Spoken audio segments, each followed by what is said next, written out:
नमस्कार, बहुत स्वागत है आपका देश न्यूज में और मैं हूं आपके साथ मनीष कुमार। आप देख रहे हैं हमारा खास कार्यक्रम डिबेट। मध्य प्रदेश के मुख्यमंत्री डॉक्टर मोहन यादव ने रक्षाबंधन से पहले लाडली बहनों को बड़ा तोहफा देने का ऐलान किया है। लाडली बहना योजना के अंतर्गत इस बार 250 रुपये से ज़्यादा मिलेंगे। मुख्यमंत्री लाडली बहना योजना के अंतर्गत महिलाओं को हर महीने 1250 रुपये की राशि दी जाती है, लेकिन इस महीने 1500 रुपये आएंगे। इसके अलावा उज्ज्वला योजना के अंतर्गत सिलेंडर 450 रुपये में दिए जाएंगे। वहीं मुख्यमंत्री ने कहा कि बहुत लोग कह रहे थे कि प्रदेश में बीजेपी की सरकार बनने के बाद इस योजना को बंद कर दिया जाएगा। मैं ऐसे लोगों को कहना चाहता हूं कि हमारी योजना बंद नहीं होगी। यह भाई बहनों के बीच का रिश्ता है, यह संबंधों का महत्व है, लेकिन कुछ लोगों को यह बात समझ कभी नहीं आएगी। हमारा आपका संबंध परमात्मा करे पूरी जिंदगी बना रहे, ये मुख्यमंत्री के बयान है। वहीं दूसरी तरफ उप मुख्यमंत्री यानी कि डिप्टी सीएम जगदीश देवड़ा ने कहा कि रक्षाबंधन से पहले यह कदम प्रदेश की बहनों के लिए बड़ा तोहफा है। मेरी तरफ से लाडली बहनों को बहुत सारी बधाइयां, शुभकामनाएं। हम अपनी बहनों के हित में हमेशा ही कदम उठाते आए हैं और आगे भी उठाते रहेंगे। अब तक हमारी सरकार ने सत्ता में रहते हुए महिलाओं के लिए महिलाओं का ध्यान रखा है। महिला के हितों को ध्यान में रखते हुए कई तरह की योजना शुरू की है और आगे भी इस तरह की योजना निरंतर जारी रहेगी। लेकिन आपको ये भी बता दूं कि रक्षाबंधन महोत्सव के अंतर्गत मध्य प्रदेश सरकार 1 अगस्त से लेकर 17 अगस्त तक आभार सह उपहार कार्यक्रम आयोजित करेगी। प्रदेश के 10 जिलों में ये कार्यक्रम आयोजित होंगे, जिसमें सिंगरौली, सतना, दमोह, इसके अलावा नरसिंहपुर, बालाघाट, मंडला, बैतूल, भैंसदेही, श्योपुर, टीकमगढ़, अनूपपुर और डिंडोरी में यह कार्यक्रम अगले 17 दिनों तक आयोजित किए जाएंगे। रक्षाबंधन के मौके पर मध्य प्रदेश सरकार महिलाओं को लाडली बहना योजना के अंतर्गत और इस योजना के माध्यम से 1250 रुपये मिलने के अलावा 250 रुपये अतिरिक्त प्रदान करने वाली है। इस संबंध में कुछ दिन पहले ही मध्य प्रदेश सरकार की ओर से नोटिफिकेशन भी जारी किया गया था। मुख्यमंत्री डॉक्टर मोहन यादव ने अपने सोशल मीडिया एक्स पर कहा कि 10 अगस्त को सिंगल क्लिक के माध्यम से लाडली बहनों के खाते में एक साथ 1500 रुपये आने वाले हैं। 1250 रुपये योजना की राशि है, लेकिन इसके अलावा 250 रुपये अतिरिक्त लाडली बहनों को राखी, रक्षाबंधन के उपहार, मिठाई खरीदने के लिए दिए जाएंगे। लेकिन इस पूरी योजना को लेकर के, इस आयोजन को लेकर के विपक्ष ने सवाल खड़े किए हैं, क्योंकि जिस तरफ से विपक्ष कह रहा था कि अब ये योजना बंद हो जाएगी, उनके लिए मुख्यमंत्री डॉक्टर मोहन यादव ने भी संदेश दिया है। उन्होंने कहा कि ये योजना अब कभी बंद नहीं होगी। तो देखना होगा कि इस योजना के लिए विपक्ष का अगला कदम क्या हो सकता है, क्योंकि बयानबाजी लगातार जारी है। इस पूरे मुद्दे पर बात रखेंगे। हमारे साथ कुछ मेहमान जुड़े हैं, जिनका मैं आपसे परिचय करा देता हूँ। भारतीय जनता पार्टी से पक्ष रखेंगी हमारे साथ में मंजरी जैन जी जुड़ी हैं। मंजरी जी, बहुत स्वागत करता हूं आपका। हेमंत जोशी जी हमारे साथ में जुड़े हैं, आम आदमी पार्टी का पक्ष रखेंगे। हेमंत जी, आपका भी बहुत शुक्रिया। मंजरी जी, पहली टिप्पणी आप ही से ले लेता हूं।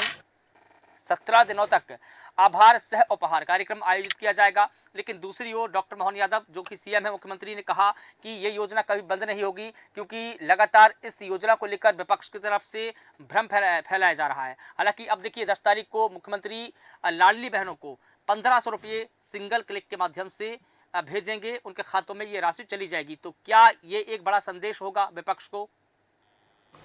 देखिए, विपक्ष तो पहले भी ये भ्रम फैला रहे थे चुनाव के पहले कि ये चुनावी शगुफा है, विधानसभा चुनाव के बाद ये योजना बंद कर दी जाएगी, फिर कहने लगे लोकसभा के बाद ये योजना बंद कर दी जाएगी, लेकिन ऐसा कुछ हुआ नहीं। अभी देखिए, पिछली बार भी रक्षाबंधन पर लाडली बहनों को 250 रुपए अतिरिक्त दिए गए थे त्योहार मनाने के लिए, और इस बार भी इस परंपरा को जारी रखते हुए हमारे मुख्यमंत्री डॉक्टर मोहन यादव जी ने 10 तारीख को 250 रुपए अतिरिक्त राशि जो है वो लाडली बहनों के खाते में ट्रांसफर की जाएगी। तो ये तो अब ये कांग्रेस के जवाब मिल गया होगा, मुझे लगता है शायद अब वो इस पर क्वेश्चन मार्क नहीं लगा पाएंगे। तो निश्चित तौर पर हमने जो कहा, जो हम संकल्प लेकर चले, जो हमने कहा, जो हमने अपने संकल्प पत्र में कहा था, वो सारे काम भारतीय जनता पार्टी की सरकार पहले से भी करती रही है और आगे भी वो काम होते रहेंगे। किसी भी योजना को बंद करने का कोई अनाउंसमेंट नहीं हुआ है और ना ही होगा। जो योजनाएं चल रही हैं वो क्रमशः वैसी ही चलती रहेंगी। और ये हमेशा रहा है कि भारतीय जनता पार्टी हमेशा ये कहती रही है कि हम जो कहते हैं वो करते हैं। तो पिछले 2 दशक से भारतीय जनता पार्टी की सरकार मध्य प्रदेश में रही है और हमने जो कहा, और शुरुआत हुई थी लाडली लक्ष्मी से लेकर लाडली बहना तक, महिलाओं के सशक्तिकरण के लिए, महिलाओं की शिक्षा के लिए, महिलाओं के उत्थान के लिए, सामाजिक उत्थान के लिए, और नीति सहभागिता में भी अब सहभागिता सुनिश्चित करने के लिए भारतीय जनता पार्टी की सरकारों ने काम किए हैं। माननीय मोदी जी के नेतृत्व में आज महिला आरक्षण बिल भी पास हो गया है, तो निश्चित तौर पर अब महिलाएं बढ़ चढ़कर उसमें हिस्सा लेंगी नीति निर्धारण में भी, और किस तरह से हम अच्छे एक सरकार चला सकते हैं और देश के विकास में आदि आबादी का भी पूरा योगदान मिल सके, इसका सरकार जो है वो हर तरीके से ध्यान रख रही है। तो हम देखिए, अगर किसी भी व्यक्ति को सबल करना है तो इसको शैक्षणिक रूप से, आर्थिक रूप से, सामाजिक रूप से सहभागिता सुनिश्चित करके निर्णयों में, तभी हम उसको सशक्त बना सकते हैं। तो हमारी सरकारों ने वो सारे काम किए हैं जिससे महिलाओं के सशक्तिकरण के अनूठे उदाहरण पेश किए हैं जो मील के पत्थर साबित हुए हैं। ठीक है मंत्री जी। हमारे साथ में कल्पना शर्मा जी जुड़ी हुई हैं, वरिष्ठ पत्रकार है। मैडम, आपका बहुत स्वागत करता हूं। आपके पास में आऊँगा, लेकिन हेमंत जोशी जी से टिप्पणी ले लेता हूं। हेमंत जी, मंत्री जी ने साफ तो कर ही दिया है, लेकिन इसके अलावा मुख्यमंत्री डॉक्टर मोहन यादव ने पहले ही कह दिया था कि हमारी ऐसी कोई मंशा नहीं है, ये जो योजना है बहनों के हित में है और ये निरंतर जारी रहेगी। फिर भी विपक्ष सवाल उठा रहा है, कितना सही है सवाल उठाना? क्योंकि योजना तो बंद नहीं होगी, क्योंकि मोहन यादव ने ये बिल्कुल स्पष्ट कर दिया है। मंत्री जैन जी पक्ष रख रही हैं, वो भी यही कह रही हैं। देखिए, योजना अच्छी है या बुरी है ये तो सरकार का आकलन करने के बाद में होगा। दूसरा, ये कंटिन्यू रहे, अच्छा है। बहनों को यदि सहायता देती है सरकार तो अच्छा है। हमने तो दहली में जो बस है वो पूरी बहनों के लिए फ्री करी हुई है, साथ में पानी और वो भी दिया, वो भी एक ही घर में जाता है। लेकिन मध्य प्रदेश के सब बीमारू राज्य बन गया है। मध्य प्रदेश के ऊपर 4 लाख करोड़ का कर्जा है और हर महीने सरकार कुछ न कुछ कर्जा लेती है। तो ये राज्य आत्मनिर्भर राज्य कहाँ रहा? आपके पास में राजस्व है नहीं और आप बांट रहे हैं। हम यदि देने में कुछ देते थे तो बोला फ्री की रेवड़ी बांटते थे। अब आप क्या कर रहे हो? इतना होने के बाद में भी दिल्ली का प्लस बजट है और मध्य प्रदेश का जो टोटल साल का बजट है उससे ज्यादा आपने कर्जा ले लिया। तो आप मध्य प्रदेश को आत्मनिर्भर नहीं बना रहे हो, आप मध्य प्रदेश को कर्ज निर्भर बना रहे हो। इस ओर सरकार ने ध्यान देना चाहिए। 1 करोड़ रुपए रोज का तो एडवर्टाइजिंग के ऊपर खर्च कर रही है मध्य प्रदेश सरकार। तो जो फिजूल खर्ची कर रही है, मंत्रियों के ऊपर खर्च कर रही है, इस पर रोक लगानी चाहिए, जिससे कि जो आम जनता की सुविधाओं के लिए पैसा देना है वो निकल के आए। आप राजस्व में घाटा दिखा के कितनी बार कर्जा दोगे? आप मध्य प्रदेश को कहां पर छोड़ोगे? तो ये होना चाहिए। बहनों के लिए काम करने में अच्छी बात है, लेकिन एक तरफ महंगाई के ऊपर लगाम नहीं है। आज देखिए, नगर निगमों के पास पैसा नहीं है तो नगर निगमों ने टैक्स बढ़ा दिए। आम जनता के ऊपर संपत्ति कर की कितनी बड़ी मार पड़ी है। महंगाई की मार के साथ में नगर निगम खुद मार दे रही है। तो आपने एक तरफ बोलते हो हमारे पास पैसा नहीं है और एक तरफ जनता को लूटने का काम कर रहे हो। जनता को सहायता कैसे मिलेगी यदि आप इतना टैक्स लगाओगे तो? ठीक है कल्पना शर्मा जी, जिस प्रकार से इस योजना को लेकर सवाल उठे कि कहीं ना कहीं विपक्ष ने ये सवाल उठाए हैं कि अब ये योजना बंद हो जाएगी, लेकिन जब मुख्यमंत्री डॉक्टर मोहन यादव का बयान आया कि हम बहनों के हितों में ये योजना लगातार जारी रहेंगे, हमारा ऐसा कोई प्लान नहीं है, हमारा कोई ऐसा एजेंडा नहीं है कि योजना बंद करें। 10 तारीख आने वाली है, बहनों के लिए हम खुशियों का उपहार लेकर आने वाले हैं, ये भी कहीं ना कहीं डॉक्टर मोहन यादव ने कहा। मंजरी जैन जी भी जुड़ी है, उन्होंने भी ये स्पष्ट कर दिया है। तो विपक्ष की तरफ से सवाल उठाना कितना सही है? विपक्ष में आप आज जिस तरह से हेमंत जी बात कर रहे हैं, सबसे बड़ा कारण तो यही रहे। इन्होंने दिल्ली में जिस तरह से फ्री बांटो, चाहे वो बिजली हो, चाहे वो नगर निगम की आज की स्थिति देखिए, आज वहां पर पानी भरता है तो एलजी के खिलाफ आप प्रदर्शन देने लग जाते हैं। तो ये तो आपकी सबसे बड़ी बात। विपक्ष तो सवाल उठाने के लिए वैसे भी योग्य नहीं है। उनको सबसे बड़ी बात, मैं फ्री का कभी समर्थन नहीं रही हूँ। मैं हमेशा फ्री स्कीम्स की हमेशा विरोधी रही हूँ, क्योंकि एक देश या एक प्रदेश का विकास तभी संभव है जब उसमें सबका योगदान हो। यदि आप फ्री फीस की बात करते हैं तो आप कहीं ना कहीं उनको कामचोर बनाते हैं जिनको आप फ्री में सुविधाएं देते हैं। लेकिन सवाल उठाने से पहले हमको खुद देखना चाहिए कि आखिर क्या कारण है कि सरकारों को फ्री देने के लिए मजबूर किया।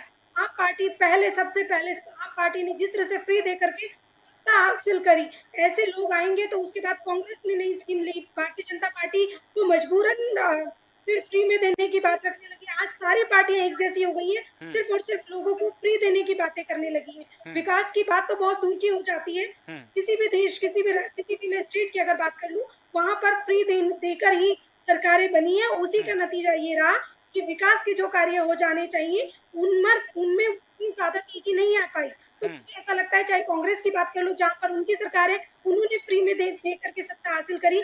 जहाँ आपकी बात कर लीजिए, उन स्टेटों की, मध्य प्रदेश की और या बाकी राज्यों की बात कर लो, वहां पर भारतीय जनता पार्टी ने यही किया। तो सारी राजनीतिक पार्टियां एक ही जैसी नीति पर काम कर रही है। तो मुझे इस बात का अफ़सोस है कि हम फ्री देने की जब बात करते हैं, हाँ। आप सबसे बड़ी बात आप देखिए कि कौन ये व्यक्ति कह रहा है कि हम कितने कितने करोड़ के कर्जे में जा रखे हैं, वो जो खुद उसी तरह की नीतियाँ लेकर के आते हैं। तो सबसे पहले हमको अपने आप को देखना पड़ेगा मनीष जी, तब हम इस तरह की बातें करेंगे। तो सारी राजनीतिक पार्टियाँ मुझे ऐसा लगता है कहीं न कहीं एक ही ढर्रे पर काम कर रही हैं। देश हित, प्रदेश हित की बात जब होती, जब हम बात करते हैं महिला उत्थान के लिए क्या किया जाना चाहिए, किस तरह से हम अपनी जो हमारा ग्राफ लेकिन इलेक्शन में कल्पना जी, इलेक्शन में जी। कांग्रेस ने भी तो लाडली बहना की कार्ड में योजना लॉन्च की थी। उन्होंने कहा था कि जैसा कि बीजेपी कह रही थी कि हम 1000 रुपये देंगे, कांग्रेस तो ये कह रही थी हम 1500 देंगे। तो कांग्रेस ने भी तो कहीं ना कहीं लुभावनी वादे ही किए हैं। फ्रीबीज भी तो फिर वही तो बात उन्होंने भी तो आपको कह शुरुआत रही ही हूँ की है। मनीष जी, मैं वही कह रही हूँ कि कहीं न कहीं पहले आप पार्टी फिर कांग्रेस। हम्म भारतीय जनता पार्टी जिसमें मोदी जी सत्ता में आए थे, उनका सिर्फ एक ही विज़न था कि मैं फ्री में किसी को कुछ नहीं दूँगा। लेकिन क्या ऐसे कारण बने कि उनको भी फ्री वाली लिस्ट में ही शामिल होना पड़ा।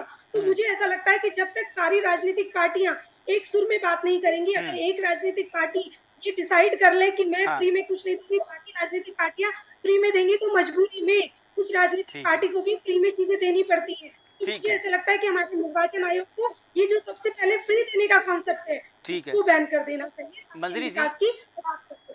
ठीक है मंजरी जी, प्रधानमंत्री मोदी ने एक रैली में कहा था कि शॉर्टकट शॉर्ट सर्किट ना बन जाए।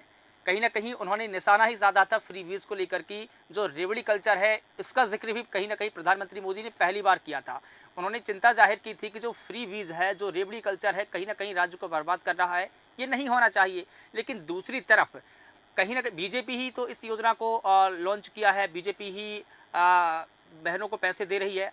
या एमपी की बात करें, अन्य स्टेटों की भी बात करें, वहाँ भी जो कल्चर है बीजेपी ने ही आगे बढ़ाया। जैसे कि हेमंत जोशी भी कह रहे थे, क्योंकि ये दोनों सवाल विपक्ष के ही हैं जो मैं आपसे पूछ रहा हूँ। हेमंत जोशी जी ने भी कहा कि कर्ज लेकर, कर्ज में डुबाकर राज्य को और आप फ्री बीज दे रहे हैं। पहले हेमंत जोशी जी के सवालों का जवाब देना चाहूंगी, फिर जी कल्पना जी के बात पर भी आएंगे। जी। तो हेमंत जी ने कहा था कि कर्ज वाली जो बात कही थी, तो मैं बता दूं कि 2003 में मध्य प्रदेश का, संपूर्ण मध्य प्रदेश का जितना बजट था, उतना सिर्फ एक विभाग का बजट है। और आज मध्य प्रदेश बीमारू, आप बीमारू राज्य बोल रहे थे, बीमारू राज्य से आज हम विकसित राज्य की तरफ आ गए हैं और अब स्वर्णिम मध्य प्रदेश की तरफ बढ़ रहे हैं। 2003 के पहले मध्य प्रदेश की क्या हालत थी? न सड़कें थी, न पानी थे, न बिजली था, न गरीब परेशान था। हर तरीके से किसानों के लिए पर्याप्त बीज नहीं थे, खाद नहीं थे, हर तरीके से इंसान परेशान था। लेकिन भारतीय जनता पार्टी की सरकार बनी तो उन्होंने किसानों के लिए, महिलाओं के लिए, युवाओं के लिए, हर वर्ग के लिए, आदिवासियों के लिए, दलितों के लिए, सभी के लिए योजनाएं लेकर आए और उनको धरातल पर उतारा। हमारा संविधान भी कहता है कि जो पिछड़े हैं, जो आर्थिक रूप से कमजोर हैं, उनको सबल बनाने के लिए सरकारों को काम करना चाहिए। अब रही लाडली बहना की बात, की फ्री में पैसे देने वाली बात, तो इतना बड़ा कोई अमाउंट नहीं है। 1250 रुपये जो हम बहनों को दे रहे हैं और उनके सामाजिक उत्थान के लिए। देखिए हमारी बहनों को जो हमारी पारिवारिक व्यवस्था है भारत की, वहाँ महिलाओं को हमेशा थोड़ा सा पीछे रखा जाता है, घर के काम काजों में ही रखा जाता है। और मैं समझती हूँ कि जहाँ जो दीदियाँ हमारे घर घर जाकर काम करती हैं, उनकी जिंदगी में तो ये बहुत बड़ा एक सपोर्ट है आर्थिक रूप से। क्योंकि हमने देखा है, मैं खुद जानती हूँ, और हम लोग रूट लेवल पर काम करते हैं, जमीनी स्तर पे काम करते हैं, तो हम देखते हैं कि जो बहनें घर घर जाकर काम करती हैं, उनके पति भी दिन भर मजदूरी करके आते हैं। जब वो मजदूरी करके आते हैं, उनको जो भी पैसा मिलता है, आधा तो वो शराब में उड़ा देते हैं, बाकी जो बचता है वो बहन के हाथ में नहीं देते हैं लाकर। तो बहन घर घर जाकर काम करती है। अब उस घर घर जाकर काम करने में भी उसकी कई व्यवस्थाएं चरमरा जाती, कभी बच्चे की फीस भरना है, कभी घर में सब्जी नहीं है, ये नहीं तो बहुत सारी ऐसी व्यवस्थाएं होती है जो बहनों को संचालित करना होती है। पुरुष में सारे पुरुषों को इस पर वो प्रश्न चिन्ह नहीं लगा रही हूँ, लेकिन कहीं ना कहीं ये हमें देखने मिलता है। और मैं बहुत नजदीकी से इन चीजों को देखती हूँ कि पुरुष जो है वो घर की व्यवस्थाओं पर ध्यान नहीं देते हैं। तो कहीं ना कहीं ये जो 1250 रुपए हैं, ये बहुत बड़ा सपोर्ट है महिलाओं के पोषण के लिए। अगर उनके बच्चे लेकिन कुपोषित मंजरी है तो जी, उनके लिए 1250 रुपये में जैसा कि आपने बताया कि महिलाओं के ऊपर मैं बोझ रहता है, वो घर चलाती है, किचन चलाती है, परिवार चलाती है, 1250 रुपये में हो जाता है क्या? नहीं घर देखिए कमा भी रही है वो, लेकिन उनको एक सपोर्ट मिलता है, हंसने की ठीक बात है। नहीं, कौन हंसे जी, उनको एक सपोर्ट मिलता है।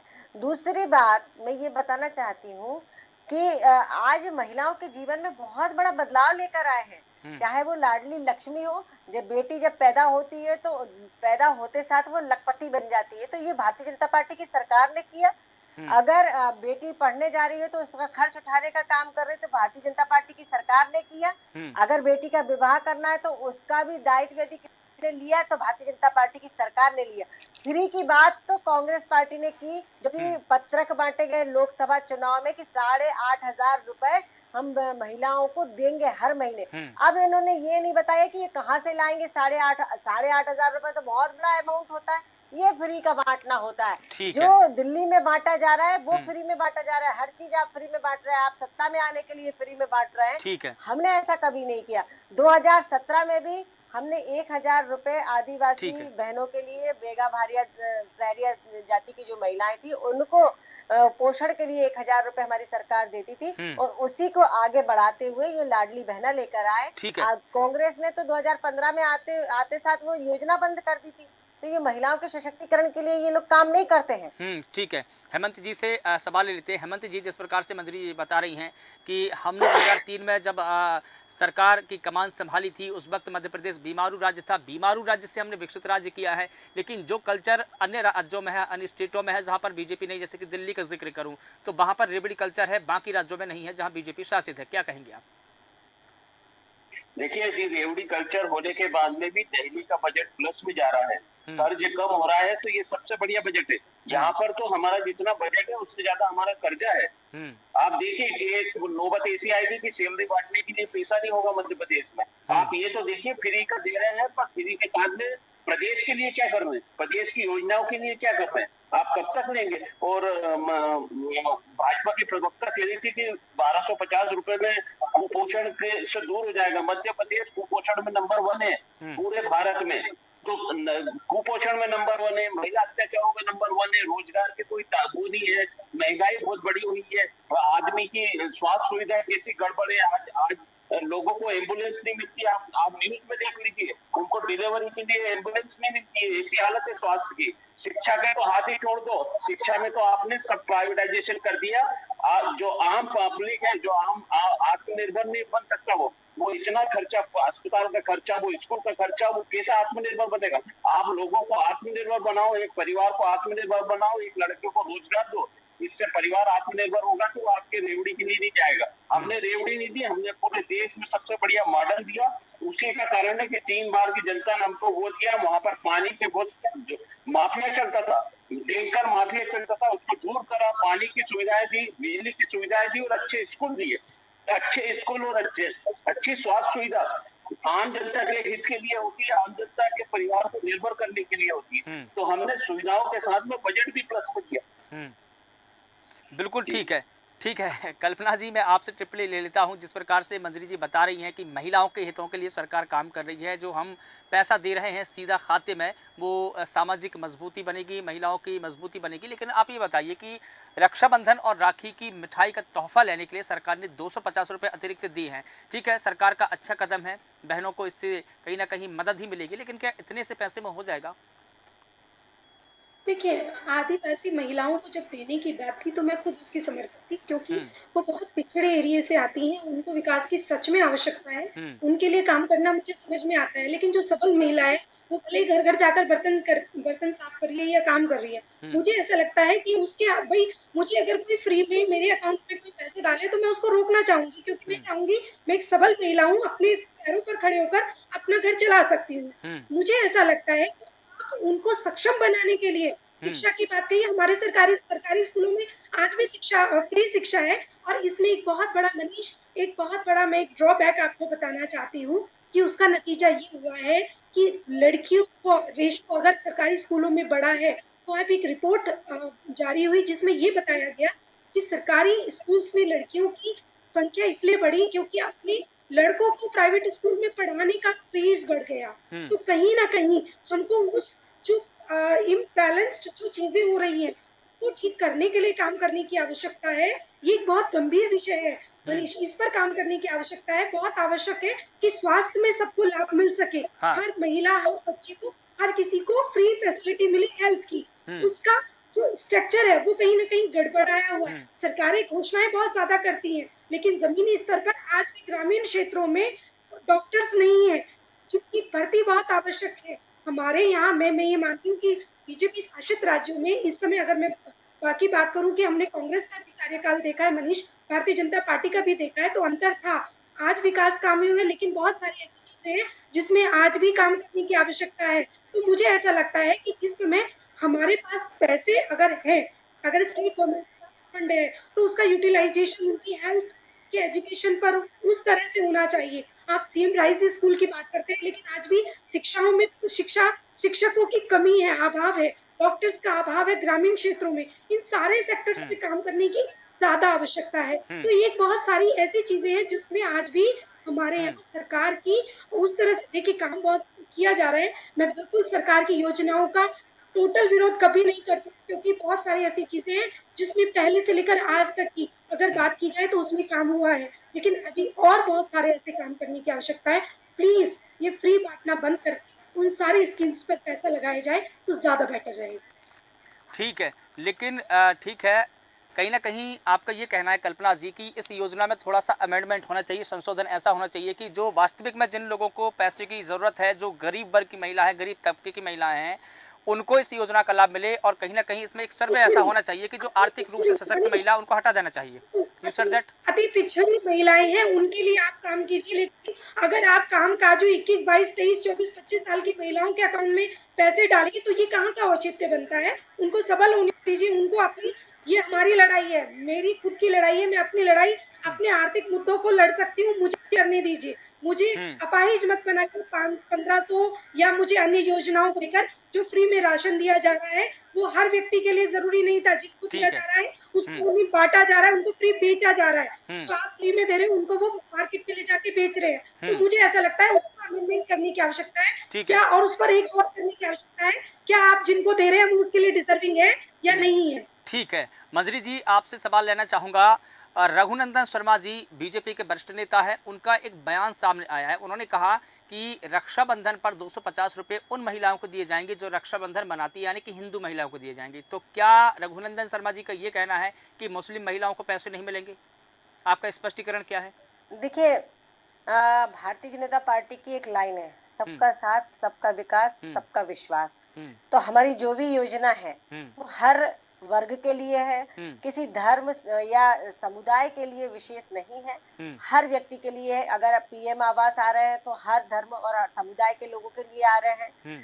किसी भी योजना को हमने वर्गों में या धर्मों में नहीं बांटा है। नहीं, तो अभी निश्चित तौर पर जो हमारी योजना है, रक्षाबंधन पर क्या मुस्लिम महिलाओं के खातों में पैसे आएंगे? क्योंकि जिस प्रकार से रघुनंदन शर्मा जी का ये बयान है वो तो यही संकेत करता है।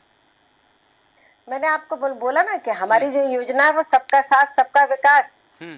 तो वो जो टैगलाइन है वो उस पर ही चलते हैं और उस पर ही चलते रहेंगे। क्या मुस्लिम महिलाओं के खाते में पैसे आएंगे मंजरी जी? आप बार बार मुझसे ये बात पूछ रहे हैं और मैं आपको जवाब दे रही हूँ, इतना स्पष्ट जवाब दे रही हूँ। इसके बाद भी आप मुझसे सवाल पूछ रहे हैं कि सबका साथ, सबका विकास। हमारी योजनाओं का लाभ हर वर्ग को, हर जाति के लोगों को, हर धर्म समुदाय के लोगों के लिए, किसी के लिए स्पेशल नहीं है कि इसको नहीं मिलेगी योजना का लाभ, इसको नहीं मिलेगा। बताइए आप कह रहे हैं मुस्लिम महिलाओं के लिए, क्या मुस्लिम महिलाओं को उज्ज्वला योजना का लाभ नहीं मिला? क्या मुस्लिम महिलाओं को लाडली बहना का लाभ नहीं मिल रहा, लाडली लक्ष्मी का नहीं मिल रहा, पीएम आवास का नहीं मिल रहा? मिल रहा है, योजना सभी के लिए होती है। राज्य किसी के साथ भेदभाव नहीं करता है, सरकार किसी के साथ भेदभाव नहीं करती, ये मैं मानता हूँ, बिल्कुल ठीक है, ये मैं मानता हूँ। मेरे पैनलिस्ट भी मान रहे हैं इस बात को कि स्टेट अगर कोई भी पॉलिसी बनाएगा तो उसमें जो कॉन्स्टिट्यूशन से जो कमेंट किया है स्टेट ने, उस कमेंट के अनुसार सभी को उसका लाभ मिलेगा, क्योंकि यही तो संविधान के अनुसार कार्यप्रणाली है और यही जन कल्याणकारी राज्य है। क्योंकि राज्य का काम ही यही होता है कि किसी के साथ भेदभाव किए बिना ही सारी योजनाओं का फायदा सभी जनता को मिले। लेकिन जिस प्रकार से रघुनंदन शर्मा जी ने कहा कि रक्षाबंधन के 250 उन महिलाओं को मिलेंगे जो रक्षाबंधन मनाती है, तो इसका तात्पर्य क्या हुआ? देखिए, अब माननीय रघुनंदन शर्मा जी का मैं सम्मान करती हूँ, पर उन्होंने किस परिप्रेक्ष्य में कहा, उनका व्यक्तिगत बयान हो सकता है, वो उसके लिए मैं कुछ नहीं कह सकती हूँ। लेकिन मैंने जो कहा कि भारतीय जनता पार्टी की प्रवक्ता होने के नाते जो हमारी लाइन है, भारतीय जनता पार्टी उस पर चलती है और सरकार भी उसी पर चलेगी। ठीक है, बहुत शुक्रिया आपका इस पूरे मुद्दे पर बात रखने के लिए। हेमंत जी आपका बहुत शुक्रिया, कल्पना जी आपका बहुत शुक्रिया, मंजरी जी आपका बहुत शुक्रिया। चूंकि वक्त हो चला है विदाई लेने का, तो बता दें कि रक्षाबंधन महोत्सव को लेकर की आभार सह उपहार बहनों के लिए मोहन भैया का खास उपहार है। राखी, रक्षाबंधन और मिठाई के लिए मोहन यादव 250 रुपये अतिरिक्त बहनों को देने वाली है, लेकिन विपक्ष ने इसको लेकर सवाल उठाए हैं। रक्षाबंधन से पहले लाडली बहनों को 1500 रुपये मिलेंगे, 450 रुपये में गैस सिलेंडर मिलेगा, ये भी सरकार ने ऐलान किया है। लेकिन विपक्ष का ये कहना था कि कहीं ना कहीं योजना बंद हो जाएगी। उसको लेकर के डॉक्टर मोहन यादव ने कहा कि योजना कभी बंद नहीं होगी, ये विपक्ष का भ्रम है, विपक्ष भ्रम फैलाता है। और हम आपको ये भी बता दें कि अब हम लगातार ये योजना जारी रखेंगे। तो देखना होगा कि विपक्ष की तरफ से उठाया गया सवाल कहां जाकर पहुंचता है। फिलहाल देश न्यूज के खास कार्यक्रम में बस इतना ही। देश और दुनिया की तमाम बड़ी खबरों के लिए आप लगातार बने रहिए देश न्यूज के साथ। नमस्कार।